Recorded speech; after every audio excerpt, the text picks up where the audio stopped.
20 minute 20 खबर में आपका बहुत बहुत स्वागत है। मैं हूं आपके साथ प्रियंका राय। अगले 20 मिनट में आपको हम 20 अहम खबरों से रूबरू करवाने वाले हैं। तो चलिए शुरू करते हैं 20 मिनट में 20 खबरों का के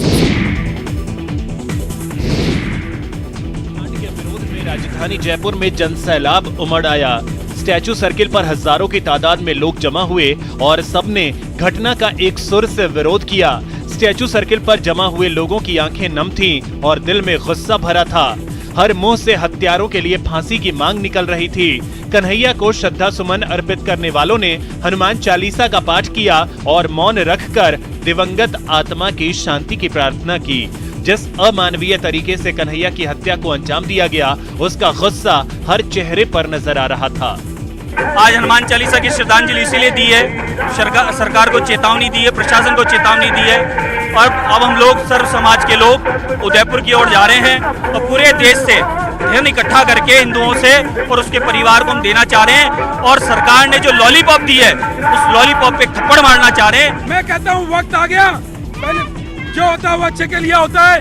इस घटना ने हमें ये सीख दे दी कि हर ग्राहक भगवान नहीं होता है, हर ग्राहक भगवान नहीं होता है, उसमें शैतान भी होता है। उदयपुर में कन्हैया लाल की निर्मम हत्या के विरोध में करौली में बीजेपी के युवा कार्यकर्ताओं ने नौलखा बाग स्थित हनुमान मंदिर पर सामूहिक हनुमान चालीसा का पाठ किया। युवाओं ने सामूहिक पाठ कर घटना पर विरोध प्रकट किया और भगवान से अपराधी और अराजक तत्वों को सद्बुद्धि की कामना की। आयोजकों ने कहा कि इस घटना ने आम जन को झकझोर कर रख दिया है। उन्होंने आरोप लगाया कि राजस्थान सरकार सोई है। उन्होंने सीएम से ऐसे आपराधिक व्यक्ति और संगठनों की पहचान कर सख्त कार्रवाई की मांग की। युवाओं ने कहा कि प्रदेश के मुख्यमंत्री स्वयं गृह मंत्री हैं, लेकिन कानून व्यवस्था लचर है। अगर समय रहते ऐसी तालिबानी विचारधारा रखने वाले अपराधियों पर सरकार कार्रवाई नहीं करती है तो आम जन को सड़कों पर उतरने के लिए मजबूर होना पड़ेगा। उदयपुर में जो घटना घटित हुई है उसके विरोध में आज करौली भाजपा कार्यकर्ताओं द्वारा विरोध के रूप में हनुमान चालीसा का पाठ किया गया है। और राजस्थान सरकार को साफ शब्दों में हम मैसेज दे देना चाहते हैं कि आप अपनी सोई हुई मानसिकता से बाहर निकलिए, ऐसे संगठन और ऐसे व्यक्ति को पहचानिए और उन पर समय रहते कार्रवाई कीजिए। कन्हैया लाल हत्याकांड के खिलाफ श्रीगंगानगर में खासा आक्रोश देखा जा रहा है। इस बर्बर हत्याकांड के खिलाफ लोगों ने श्रीगंगानगर सहित कई कस्बों में व्यापारिक संगठनों के साथ साथ सर्व हिंदू समाज ने बाजार बंद कर विरोध प्रदर्शन किया। प्रदर्शनकारियों ने स्थानीय प्रशासन को ज्ञापन सौंपकर हत्याकांड में शामिल दोषियों को जल्द फांसी देने की मांग की। मुस्लिम समाज ने भी कन्हैया लाल की हत्या करने वालों को इंसानियत और इस्लाम का दुश्मन बताया और सख्त सजा देने की मांग की। वहीं कई लोगों ने इस हत्याकांड के लिए कांग्रेस सरकार की लापरवाही को दोषी ठहराया। सर्व हिंदू समाज के कार्यकर्ताओं ने कहा कि सीधे तौर पर इस्लामिक आतंकवाद है और कांग्रेस सरकार इस इस्लामिक आतंकवाद को संरक्षण दे रही है। तो ये तो केवल हिंदुओं में एक आतंक और भय पैदा करने के लिए ऐसी कार्रवाई की गई है। मैं कहता हूँ कि हिंदू समाज राजस्थान में संगठित हो गया है। एक तो गहलोत सरकार को सबक सिखाने का मन बना चुका है। 3 दिन की नेटबंदी के बाद झुंझुनू में इंटरनेट सेवा शुरू होते ही दहशत फैलाने की एक नाकाम कोशिश की गई। पुलिस ने मामले में सतर्कता दिखाते हुए दहशत फैलाने के उद्देश्य से इंस्टाग्राम पर डाली गई फोटो पर कार्रवाई कर चनाना और निजामपुरा निवासी 4 युवकों को गिरफ्तार किया है। चिड़ावा सीआई ने बताया कि उदयपुर में हुई घटना के बाद माहौल बिगाड़ने वालों पर नजर रखते हुए सतर्क हुई जिला पुलिस ने सोशल मीडिया पर नकली हथियार की फोटो वायरल कर दहशत फैलाने वाले 4 युवकों को गिरफ्तार किया है। गिरफ्तार लोगों के नाम शहजाद, अमजद खान, आरिफ और आबिद है। पुलिस का कहना है कि आरोपियों ने चनाना क्षेत्र की पहाड़ी में नकली हथियार का वीडियो बनाकर दहशत पैदा करने के इरादे से शहजाद के इंस्टाग्राम पर अपलोड कर दिया। अधिकारियों को जब इस बारे में पता चला तो चनाना चौकी प्रभारी एएसआई जगदीश प्रसाद सैनी के नेतृत्व में पुलिस ने शनिवार को दबिश देकर 4 को गिरफ्तार किया। प्लास्टिक में हथियार से पोस्ट डाली थी, जिनको कल हमने 151 सीआरपीसी में गिरफ्तार किया गया है और इनके संबंध में गहनता से अभी जांच की जा रही है। आगे इनका किसी अनैतिक कार्यों में तो लिप्तता नहीं है। बांसवाड़ा में बार एसोसिएशन अध्यक्ष सहित 4 सीनियर एडवोकेट्स को सर कलम जैसी धमकी से भरा रजिस्टर्ड लेटर भेजने वाले आरोपी वकील को पुलिस ने गिरफ्तार कर लिया है। आरोपी की पहचान ताजगिरों का मोहल्ला निवासी एडवोकेट सुनील आचार्य के तौर पर हुई है। आरोपी ने बार अध्यक्ष मनोज सिंह चौहान के साथ बांसवाड़ा एसपी को रजिस्टर्ड डाक से पत्र भेजा था, जो कि 1 जुलाई को उन्हें मिला था। लेटर में आरोपी ने खुद की फर्जी पहचान राज तालाब निवासी असलम शेख बताई थी। पुलिस ने बताया कि आरोपी ने लेटर में लिखा था कि हम भूले नहीं हैं, वकीलों को आप माफ कर सकते हो लेकिन हम नहीं कर सकते। हुजूर आला की बेइज्जती का बदला लेना है, न्याय इंसाफ हम करेंगे, न्याय तराजू नहीं तलवार करती है। इसी पत्र में अध्यक्ष Chauhan, senior advocate Shahbaz Khan, ex secretary Hemendra Nath Purohit और पूर्व कोषाध्यक्ष इशरतुल्लाह खान का नाम लिखकर उस पर क्रॉस किया हुआ था। उनको एक धमकी भरा पत्र मिला है जिसमें उनको जान से मारने की धमकी दी गई है। इस मामले की गंभीरता को लेकर प्रकरण दर्ज करते ही यहाँ पर एक टीम बनेगी और उस टीम द्वारा गहन अनुसंधान कर और तलाश कर आरोपी को चिन्हित किया। सीकर जिले के नीमका थाना में पाटन के पास रेला गांव में खनन के दौरान बड़ा हादसा हो गया। यहां खुदाई के दौरान पहाड़ का एक हिस्सा दरक गया। इस वजह से नीचे खड़ी गाड़ियां और काम कर रहे मजदूर नीचे दब गए। इस हादसे में 2 मजदूरों की मौत हो गई जबकि 1 मजदूर घायल हो गया। घटना की सूचना पर नीमका थाना पुलिस और प्रशासन के अधिकारी मौके पर पहुंचे और राहत कार्य शुरू करवाया। प्रारंभिक जानकारी में ये सामने आया है कि ये लीज गजेंद्र सिंह के नाम से आवंटित है। अब पुलिस इस जांच में जुटी है कि आखिर कौन यहाँ पर खनन कर रहा था और रात को बिना सुरक्षा मानकों के खनन कैसे हो रहा था। माइनिंग विभाग के अधिकारी भी मौके पर पहुंचे और पुलिस उनसे भी पूरी जानकारी ले रही है। पुलिस का कहना है कि जिसकी भी लापरवाही सामने आएगी उसके खिलाफ कार्रवाई की जाएगी। हादसे में जिस सुभाष नाम के युवक की मौत हुई है वो यहाँ पर काम करने वालों को खाना देने के लिए आया था। इसी दौरान पहाड़ गिर गया और उसकी भी मौत हो गई, जबकि दूसरा युवक रवि था जो डंपर चलाता था। निकट ग्राम रेला में एक खनन पट्टा था 384/10, जिसके अंदर रात को 10:15 बजे के करीब एक कैंपर और एक डंपर वो खान में कोलैप्स होने थे ना, बारिश की वजह से है ना, वो ढह गई, जिसमें 2 की मृत्यु हो गई। उनको रिकवर कर लिया गया। झुंझुनू के चिड़ावा में एक निजी स्कूल की टीचर के साथ 2 बार अलग अलग लोगों ने गाड़ी में दुष्कर्म किया। पुलिस ने मामले में 4 लोगों पर नामजद एफआईआर दर्ज कर आरोपियों की तलाश शुरू कर दी है। चिड़ावा सीआई इंद्र प्रकाश यादव ने बताया कि थाना इलाके के एक गांव में रहने वाली 21 साल की युवती अपनी मां के साथ थाने में पेश हुई थी, जिसने लिखित में रिपोर्ट दी है कि वो चिड़ावा में एक निजी स्कूल में पढ़ाती है। इसी स्कूल की गाड़ी से वो 1 जुलाई को स्कूल में पढ़ाने आई थी, लेकिन स्कूल की जिस गाड़ी में वो आई उसी गाड़ी के ड्राइवर ने उसे दूसरे स्कूल में अच्छी नौकरी दिलाने के नाम पर अपने साथ अज्ञात स्थान पर ले गया, जहां पर इसी स्कूल का एक दूसरा टीचर आया। दोनों ने गाड़ी में उसके साथ गैंगरेप किया। घटना के बाद उसने अपने ही गांव के युवक को मदद के लिए बुलाया और उसे घर तक छोड़ने की विनती की, लेकिन वो युवक भी अपने एक साथी के साथ आया। दोनों ने भी गाड़ी में उसके साथ गैंगरेप किया। बाद में उसे झुंझुनू बस स्टैंड पर छोड़कर चले गए। उसने जैसे तैसे घर पहुंचकर आप बीती परिजनों को बताई, जिसके बाद लिखित रिपोर्ट थाने में पेश की गई। जयपुर से सटे बगरू के कलवाड़ा ग्राम पंचायत को जयपुर अजमेर नेशनल हाईवे से जोड़ने वाले आम रास्ते पर 5 साल से किया गया अतिक्रमण ध्वस्त किया गया। पिछले 5 साल से इस आम रास्ते पर दीवार बनाकर अतिक्रमण किया गया था। ग्रामीणों की शिकायत पर बंद पड़े रास्ते को बगरू विधायक गंगा देवी ने बुलडोजर की सहायता से खुलवाकर ग्रामीणों को राहत प्रदान की। जानकारी के मुताबिक 2017 में महिंद्रा सेज प्रशासन कलवाड़ा सहित दर्जन भर गाँवों को जयपुर अजमेर राष्ट्रीय राजमार्ग से जोड़ने वाली सड़क को कई जगह दीवार चुनकर बंद कर दिया था। इसके बाद स्थानीय जनप्रतिनिधियों और ग्रामीणों ने इस रास्ते को खुलवाने के लिए रीको प्रशासन और कलेक्टर से लेकर मंत्री तक को गुहार लगाई, लेकिन कोई सुनवाई नहीं हुई। महिंद्रा सेज की ओर से बंद किए गए इस रास्ते को खुलवाने में ग्रामीणों को जब कहीं सफलता नहीं मिली तो ग्रामीणों ने विधायक गंगा देवी से इस रास्ते को खुलवाने के लिए गुहार लगाई, जिसके बाद विधायक ने उद्योग मंत्री शकुंतला रावत सहित जेडीए और रिको प्रशासन के अधिकारियों से मिलकर बातचीत की। इसके बाद विधायक बुलडोजर लेकर मौके पर पहुंच गईं और अतिक्रमण हटाकर रास्ता खुलवाया।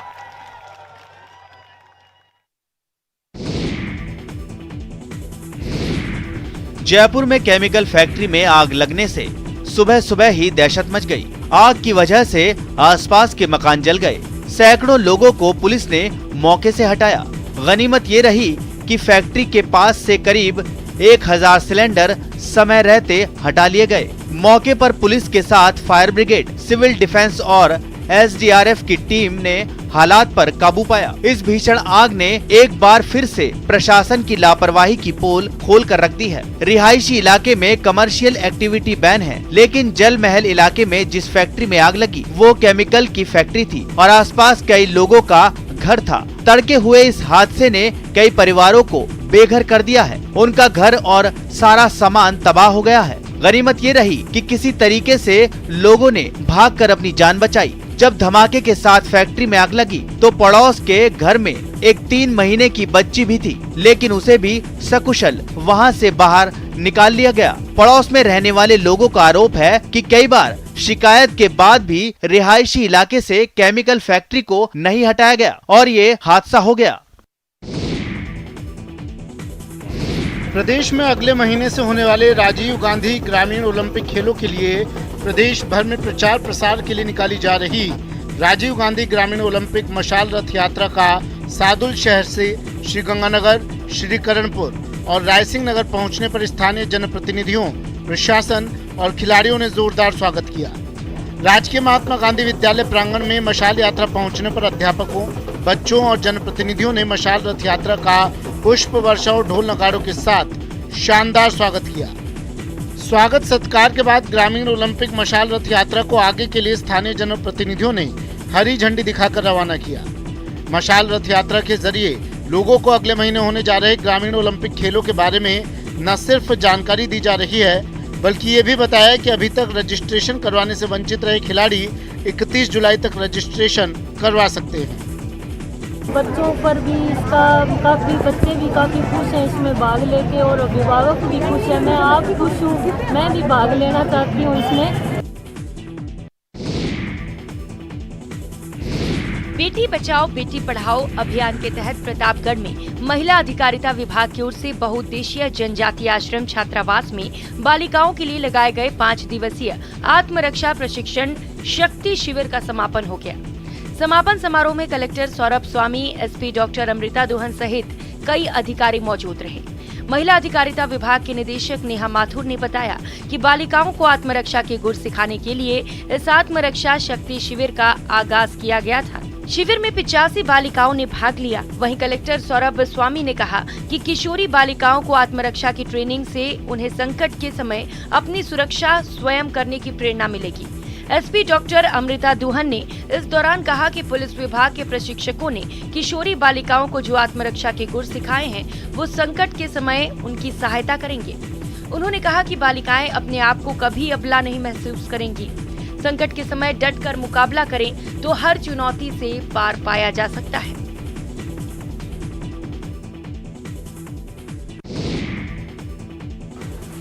इंसान की खींची गई लकीरें जो उसे एक दूसरे से अलग थलग कर रही हैं, कहीं रंगभेद, कहीं धर्म तो कहीं जाति और राजनीतिक हित साधने के लिए पैदा किया गया भेदभाव, आर्थिक ऊंच नीच, ये सभी इंसान के जीवन के लिए घातक बनते जा रहे हैं। इन सभी भावों को व्यक्त करने के उद्देश्य से जवाहर कला केंद्र में शनिवार को द जू स्टोरी नाटक का मंचन किया गया। मैं तुम्हें पैट्रोनाइज कर रहा था। ये कहने की जरूरत नहीं है। अच्छा एक बात बताओ, तुम्हारे पसंद के लेखक कौन कौन से हैं? रमेश भाटी नामदेव के निर्देशन में हुए नाटक ने दर्शकों की खूब वाहवाही लूटी। JKK की पाक्षिक नाट्य योजना के तहत कार्यक्रम का आयोजन किया गया। नाटक की जान बने जेरी और पीटर का रोल डॉक्टर हितेंद्र गोयल और मज़ाहिर सुल्तान जई ने निभाया। बिहार की राजधानी पटना में अतिक्रमण हटाने गई पुलिस पर लोगों ने हमला कर दिया। इस घटना में सिटी SP सहित कई पुलिस वाले घायल हो गए। घटना राजीव नगर इलाके की है, जहां अतिक्रमण हटाने 17 JCB लेकर पुलिस पहुंची थी। इस कार्रवाई के दौरान मौके पर 2000 से अधिक पुलिस जवानों को तैनात किया गया था। हालत को काबू में करने के लिए पुलिस को आंसू गैस के गोले दागने पड़े। स्थानीय लोगों के विरोध के बाद भी पुलिस की कार्रवाई नहीं रुकी और अवैध रूप से बनाए गए मकानों को ध्वस्त कर दिया गया। डीएम ने बताया कि 12 उपद्रवियों को गिरफ्तार किया गया है। वीडियो और सीसीटीवी फुटेज से बाकी उपद्रवियों की पहचान की जा रही है। प्रशासन का कहना है कि ये सभी 70 घर हाउसिंग बोर्ड की जमीन पर बनाए गए हैं। बिहार के मोतिहारी में एक पैसेंजर ट्रेन के इंजन में आग लग गई। इस दौरान ट्रेन के अंदर यात्री मौजूद थे। हादसा रक्सौल से नरकटियागंज जा रही ट्रेन में हुआ। हालांकि कर्मियों के सूझबूझ से बड़ा हादसा होने से टल गया। रेलवे कर्मचारियों को जैसे ही इसकी भनक लगी, तुरंत ट्रेन रोकी गई। कर्मियों ने समय रहते ट्रेन के इंजन को बोगी से अलग कर दिया, जिसकी वजह से अन्य बोगी में आग नहीं पकड़ सकी। इस दौरान यात्री भी ट्रेन से कूदकर भागने लगे। ट्रेन के पास मौजूद कर्मचारी भी बोगियों में पहुंचे और लोगों को नीचे उतारा। इसके बाद इंजन से लगी बोगियों को अलग किया गया। रक्सौल स्टेशन अधीक्षक अनिल कुमार सिंह ने बताया कि रोज की तरह सुबह ट्रेन खुली थी। इसी बीच अचानक सूचना मिली कि ट्रेन के इंजन में आग लग गई है। सूचना मिलते ही मौके पर सभी अधिकारी पहुंच गए और समय रहते ट्रेन के इंजन को अलग कर दिया गया। हालांकि किसी पैसेंजर और ड्राइवर को कुछ नहीं हुआ है। आग लगने के कारण का पता नहीं चल सका है। जम्मू कश्मीर पुलिस ने अमरनाथ यात्रा के दौरान श्रद्धालुओं पर हमले की साजिश का खुलासा करते हुए 2 आतंकियों को गिरफ्तार किया। गिरफ्तार आतंकियों में सरगना तालिब हुसैन भी शामिल है। जम्मू कश्मीर पुलिस ने तालिब हुसैन के साथ साथ फैजल अहमद डार नाम के आतंकी को भी गिरफ्तार किया है। ये दोनों ही आतंकी लश्कर तैयबा से जुड़े हैं। सूत्रों के मुताबिक हाल फिलहाल इस आतंकी ने सीमा पार यानी पाकिस्तान से काफी मात्रा में अवैध हथियारों और गोला बारूद को मंगवाया था। ड्रोन के जरिए इस आतंकी को कश्मीर में मुहैया हुई थी सीमा पार से काफी अवैध हथियार और गोला बारूद। स्थानीय नागरिकों की मदद से जम्मू कश्मीर पुलिस की टीम ने इन दोनों आतंकियों को गिरफ्तार किया है। इन दोनों आतंकियों के पास से 2 AK-47 हथियार, 7 ग्रेनेड समेत काफी गोला बारूद जब्त किया गया है।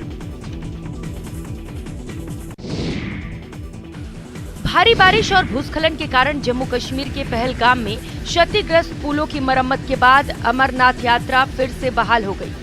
बालटाल अक्ष पर बरारी के पास क्षतिग्रस्त हुए 2 पुलों को सेना की चिनार कोट से ठीक कर बहाल किया गया, जिसके बाद फिर से यात्रा शुरू हुई। मुख्य रूप से रामबन और उधमपुर जिलों में भूस्खलन के कारण 3000 से अधिक वाहन फंसे हुए हैं, जिनमें ज्यादातर ट्रक हैं। साथ ही हिमालय में 3888 मीटर की ऊंचाई पर और श्रीनगर से 141 किलोमीटर की दूरी पर अमरनाथ गुफा के रास्ते में पुलिस का बचाव दल तीर्थ यात्री की मदद करता नजर आया। भूस्खलन के कारण 4 दिनों तक बंद रहने के बाद शनिवार को 270 किलोमीटर लंबे जम्मू श्रीनगर राष्ट्रीय राजमार्ग पर 2 तरफा यातायात फिर से शुरू हो गया। जम्मू कश्मीर में भारी बारिश और बर्फबारी ने मंगलवार से लगातार 4 दिनों तक हाईवे को जाम कर दिया था। बर्मिंघम टेस्ट में भारतीय टीम की कप्तानी कर रहे तेज गेंदबाज जसप्रीत बुमराह न सिर्फ अपनी गेंदों का जलवा दिखा रहे हैं, बल्कि उनका बैट भी आग उगल रहा है। भारतीय टीम की पहली पारी के दौरान बुमराह ने ऐसी धुआंधार बैटिंग की कि वर्ल्ड रिकॉर्ड ही बना डाला। कभी युवराज के हाथों T20 में 6 छक्के खा चुके इंग्लैंड के गेंदबाज स्टुअर्ट ब्रॉड इस बार बुमराह के निशाने पर आ गए। वो भी इस कदर की उन्होंने टेस्ट मैच में 1 ओवर में सबसे ज्यादा रन देने का रिकॉर्ड अपने नाम कर लिया है। टेस्ट मैच में दूसरे दिन बुमराह ने स्टुअर्ट ब्रॉड को एक ही ओवर में 4 चौके 2 छक्के समेत बल्ले से 29 रन बटोरे तो 6 रन एक्स्ट्रा में गए। इस तरह 1 ओवर में 35 रन आ गए। इसके साथ ही ये वर्ल्ड रिकॉर्ड बन गया। भारत के महान बल्लेबाज सचिन तेंदुलकर ने जसप्रीत बुमराह की ताबड़तोड़ बैटिंग देखकर एक ऐसा ट्वीट किया जिसने महफिल लूट ली। सचिन तेंदुलकर ने जसप्रीत बुमराह की तुलना युवराज सिंह से करते हुए एक ऐसा ट्वीट किया जो सोशल मीडिया पर जमकर वायरल हो रहा है। सचिन तेंदुलकर ने ट्वीट करते हुए लिखा, ये क्या युवी या बुमराह 2007 T20 वर्ल्ड कप की याद दिला दी। इंग्लैंड के खिलाफ बर्मिंघम टेस्ट में शानदार बैटिंग कर सर रविंद्र जडेजा ने IPL 2022 में खराब फॉर्म को पीछे छोड़ दिया। जडेजा ने यह शतक ऐसे समय में बनाया जब टीम इंडिया 98 रन पर 5 विकेट खो चुकी थी और बड़े संकट में थी। ऐसे में भारत के 2 बाएं हाथ के बल्लेबाजों ने शानदार बल्लेबाजी कर इंग्लैंड के गेंदबाजों के छक्के छुड़ा दिए। ऋषभ पंत ने जहां ताबड़तोड़ शतक बनाकर अंग्रेजों को बैकफुट पर ला दिया, तो वहीं रविंद्र जडेजा ने पंत के काम को बड़ी ही समझदारी से आगे बढ़ाया और टेस्ट करियर का तीसरा शतक जमाकर भारत के स्कोर को 400 के पार पहुंचा दिया। जडेजा ने 79वें ओवर की आखिरी गेंद पर झन्नाटेदार चौका जड़ते हुए शतक पूरा किया और अपने अंदाज में तलवार की तरह बल्ले को लहराकर शतक का जश्न मनाया। ये तीसरा मौका है जब बाएं हाथ के दो भारतीय बल्लेबाजों ने एक ही मैच में शतक जड़ा। इससे पहले एस रमेश, सौरव गांगुली ने 1999, सौरव गांगुली, युवराज सिंह ने 2007 में यह कारनामा किया था।